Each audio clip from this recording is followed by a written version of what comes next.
RTVE, Radio Televisión Española, hemos visto cómo en el pasado han hecho reportajes sobre trata en los que han hecho mención a la prostitución y han dicho cosas como la siguiente. 8 de cada 10 mujeres en prostitución lo hacen en contra de su voluntad. ¿Qué huecos en la ley permiten que se mantenga esta esclavitud moderna? Este bulo del 8 de cada 10 personas que ejercen la prostitución en España lo hacen obligadas ya está más que desmontado. De hecho, es un dato del que hemos hablado varias veces en este canal y que más tarde en este vídeo volveremos a hacer referencia a él y a explicar un poquito más cuáles son los datos que realmente tenemos sobre trata, sobre explotación o sobre voluntariedad en la prostitución. Pero entonces os preguntaréis, Luna, si dices que este dato ya está más que desmentido, ¿de dónde saca RTVE una fuente tan sólida como para poder asegurar algo tan grave? Pues bien, ellas mismas nos lo dicen. Te doy un dato. Al menos 114.500 mujeres se encuentran en situación de prostitución en España. Un 80% de ellas en riesgo de trata con fines de explotación sexual y un 8,5% en riesgo alto de trata. Efectivamente, para hacer una afirmación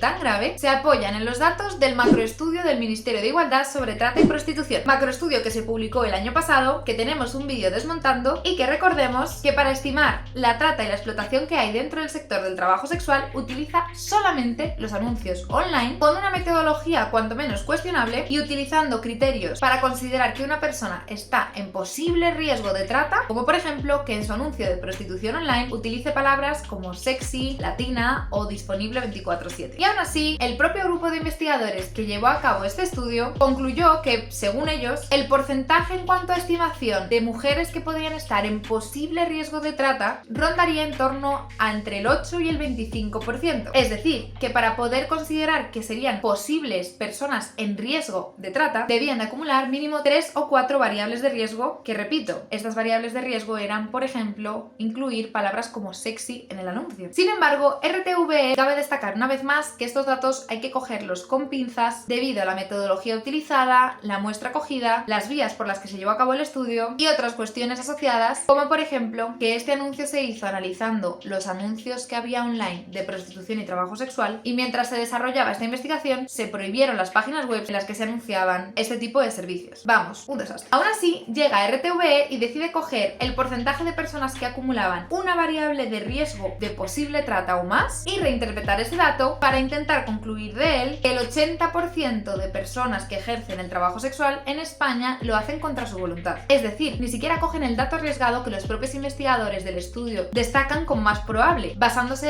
en acumular entre 3 y 4 variables de riesgo, sino que RTVE va más allá y decide que con que haya una sola variable de posible riesgo de trata, eso significa que esas personas están ejerciendo en contra de su voluntad. Dentro de este mismo episodio de Objetivo Igualdad, publicado en marzo de 2024, encontramos otras afirmaciones como esta. Pocas mujeres te van a decir que han elegido libremente la prostitución. Lo que te van a decir es que tienen una necesidad muy grande, económica, social, migratoria. Aquí ya ni siquiera se habla de un dato de trata, de explotación, de coacción o de violencia, sino que se entra en un limbo para hablar de la voluntariedad o la libertad de la persona a la hora de escoger su trabajo. Y ojo, que en este apartado hay muchos grises porque no es lo mismo escoger un trabajo por motivos económicos cuando lo que vas a hacer es pasar de cobrar 1.000 a cobrar 5.000 que escoger un trabajo por motivos económicos cuando no tienes otra opción para comer. Todo esto hace que los datos alrededor de esta cuestión sean difíciles de estimar. Sin embargo, CATS, el Comité de Apoyo a las Trabajadoras Sexuales, en su investigación llamada Las prostitutas hablan sobre violencias, realizaron una encuesta que nos ofrece un dato que tal vez nos permita hacernos una idea de si esto es cierto o no. La pregunta que realizaron desde CATS a las trabajadoras sexuales fue la siguiente: si te ofrecieran otro empleo, ¿dejarías la prostitución? Un sólido 11% aseguró que no dejarían la prostitución por ningún otro trabajo del mundo. Un 31,7% aseguraron que sí, que lo dejarían por cualquier otro empleo, y la respuesta más mencionada fue depende de cuál fuera el empleo, con un 53,4% de las respuestas. Tenemos también que tener en cuenta que CATS es una organización que trabaja con las trabajadoras sexuales y que tiene un acceso restringido, puesto que generalmente llegará a ese sector de trabajadoras sexuales que tienen una necesidad de asesoría jurídica, de apoyo social o de tratamiento médico. Sin embargo, aún así, tratándose probablemente de personas que están en el sector y con alguna condición de vulnerabilidad o alguna necesidad de ayuda, encontramos que aquellas personas que quieren salir de este empleo, sea cual sea la otra opción, serían alrededor de un 30% de las trabajadoras sexuales, lo cual dista mucho de esa gran mayoría de la que hablo.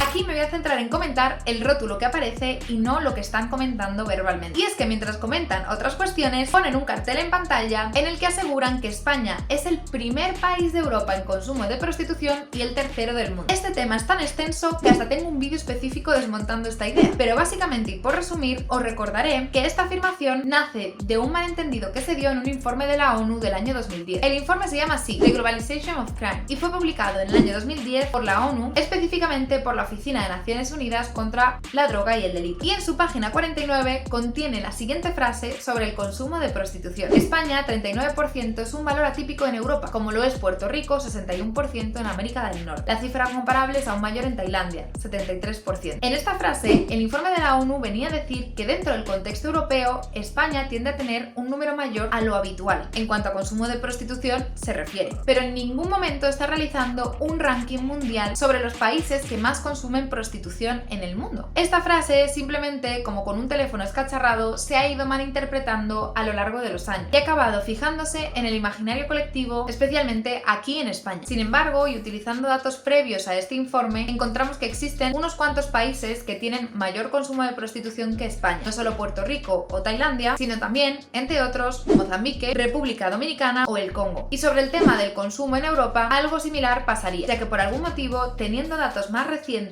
y con muestras mayores, se sigue empleando el dato del 39% de consumo de prostitución en hombres en España, que fue obtenido nada más y nada menos que en el año 1990. Estimaciones más recientes y más sólidas sitúan el consumo de prostitución en España en hombres alrededor de un 20%, un porcentaje parecido al que encontramos en otros países de Europa. La persistencia de la prostitución supone desigualdad para todas las mujeres. Para el patriarcado, y con perdón de la expresión, todas somos putas.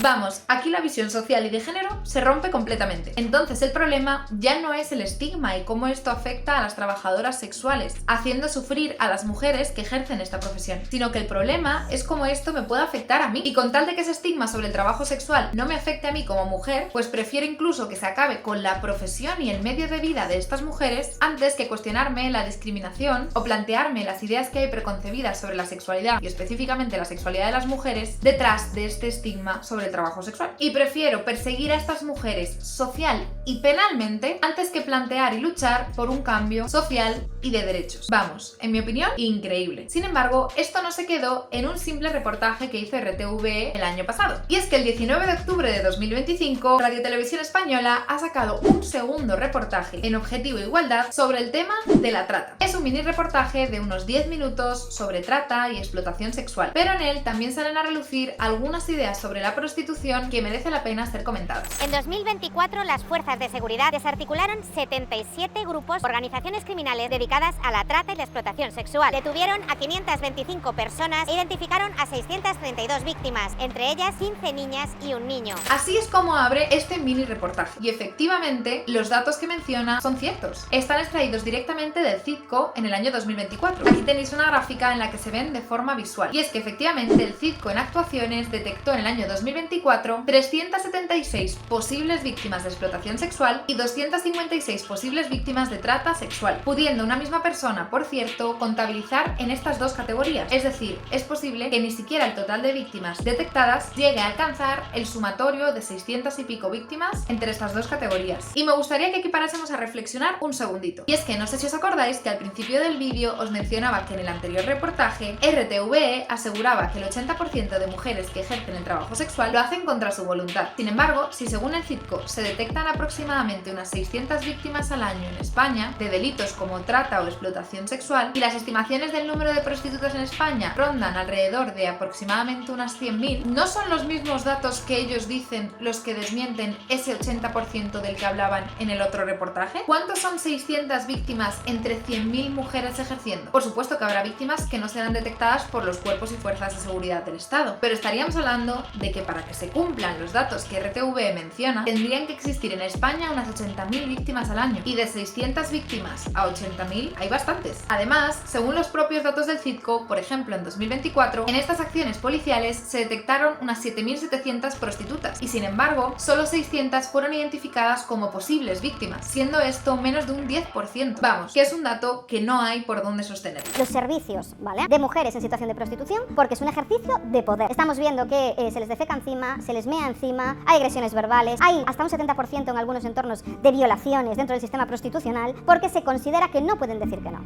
Sí, efectivamente, en las relaciones sexuales existen las prácticas de coprofilia y estas pueden darse también en el trabajo sexual, aunque son muy minoritarias. Y recordemos siempre que todas las prácticas, también dentro del trabajo sexual, deben de ser consentidas. Estas prácticas que se mencionan son residuales en las relaciones sexuales en general y en el trabajo sexual también, y no tienen por qué ser unidireccionales desde el cliente hacia la trabajadora. Habrá muchas personas que encuentren estas prácticas asquerosas o incluso humillantes, pero creo que no es buena idea juzgar las prácticas sexuales y voluntarias entre adultos desde la perspectiva de la moralidad. No sé si se os ocurren otras ocasiones en las que hemos hecho esto como sociedad y no ha salido muy bien. Para hablar sobre el tema de las violaciones en el trabajo sexual, una vez más recurro al estudio de Katz sobre violencias. En esta encuesta encontraron que un 78% de las trabajadoras sexuales habían recibido algún tipo de violencia por parte de algún cliente. Y dentro de este 78%, la modalidad de violación suponía tan solo un 5% de los casos, siendo la forma de violencia menos común, aunque debería de ser un 0%, la verdad. Sí que es cierto que la violencia más frecuente que refieren las trabajadoras sexuales por parte de clientes es el intento de retirada de preservativo, con un 67% de las trabajadoras sexuales que en algún momento lo han experimentado, y que esto legalmente puede entenderse dentro del ámbito de la violencia sexual y de la agresión sexual. Pero esto no significa que en un 67% de las ocasiones las trabajadoras sexuales se encuentren con esto, sino que el 67% del 78% de trabajadoras sexuales alguna vez han experimentado un intento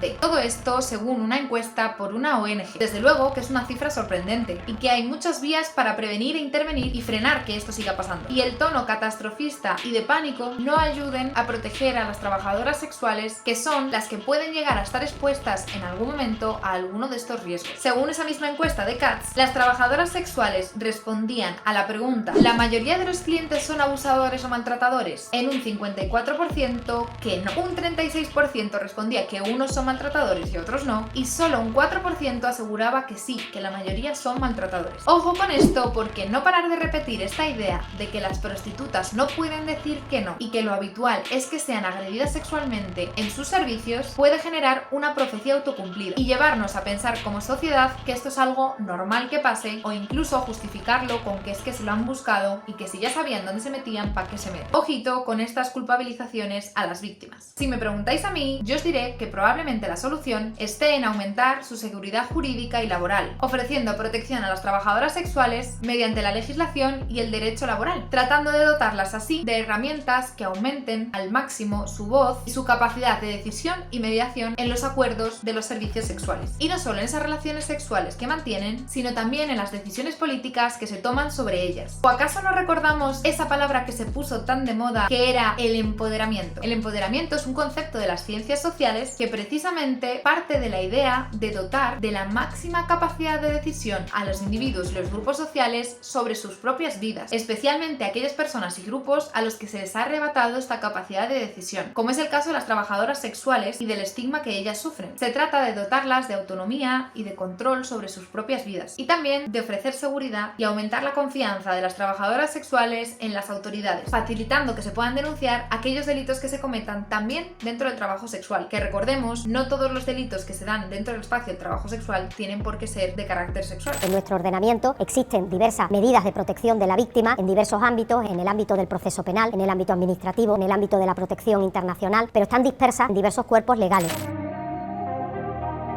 Una ley integral contra la trata de seres humanos es absolutamente necesaria, hasta incluso desde el punto de vista educativo, es decir, que nuestros niños entiendan lo que hay detrás de una víctima, de una potencial víctima de trata. Como el reportaje va sobre trata, se menciona una de las grandes claves del debate político sobre la trata de estos últimos años, haciendo la propuesta desde el reportaje de una ley integral de lucha contra la trata. Solo quería destacar esto porque ojo con cómo se desarrolla una ley integral sobre la trata, puesto que no sería la primera vez en la legislación reciente de España en la que una ley que trata sobre otra cuestión relacionada con la sexualidad termina por penar y perseguir el trabajo sexual o alguna de las cuestiones asociadas a esto. Para combatir la trata, la explotación sexual y la prostitución necesitamos una ley abolicionista que realmente represente y tenga garantías técnico-científicas, que se cuente con los profesionales que trabajamos ahí y por supuesto que comprenda qué es el abolicionismo. Es dar respuesta a la necesidad de las víctimas de prostitución a la par que se va a la raíz del problema. Y muchas veces la raíz del problema es que realmente haya demanda. Y ojo también, porque aquí ya no estamos hablando de ley de trata, sino que el reportaje habla directamente de una ley abolicionista. abolicionista de la prostitución. Se mezcla el concepto de explotación con trata, con prostitución. Y después de haber estado hablando durante 8 minutos del sufrimiento de las víctimas de trata y explotación, terminan por hacer la propuesta de una ley abolicionista, incluso asegurando que esto es lo que las víctimas necesitan. Hablar de que el abolicionismo es la solución para la trata es como si propusiésemos, a raíz del caso que se destapó hace poco tiempo de personas en situación de trata en centros de manicura en España, que se multase y penase a las personas que se hacen las uñas para así asegurarnos que ninguna víctima es esclavizada y obligada a hacer uñas contra su voluntad. Quitando ya el apartado paternalista y condescendiente que tiene estas afirmaciones, puesto que parten de la idea de que los profesionales y técnicos saben más de la realidad y las necesidades de las personas que los propios implicados, en este caso trabajadores sexuales, habría salir del apartado ideológico y plantearnos con los datos delante si realmente los modelos abolicionistas logran reducir los indicadores de trata y explotación sexual en sus países. Pero además, no deberíamos de centrarnos solo en ese dato, sino también valorar qué es lo que pasa con el resto de sectores del trabajo sexual y el bienestar de aquellas personas que ejercen libremente, puesto que muchas veces en el debate político se nos presenta como que hay dos opciones: o estás a favor del bienestar de las víctimas de trata y explotación, o estás a favor del bienestar de los trabajadores sexuales. Y ojo, cuidado, que estas dos cuestiones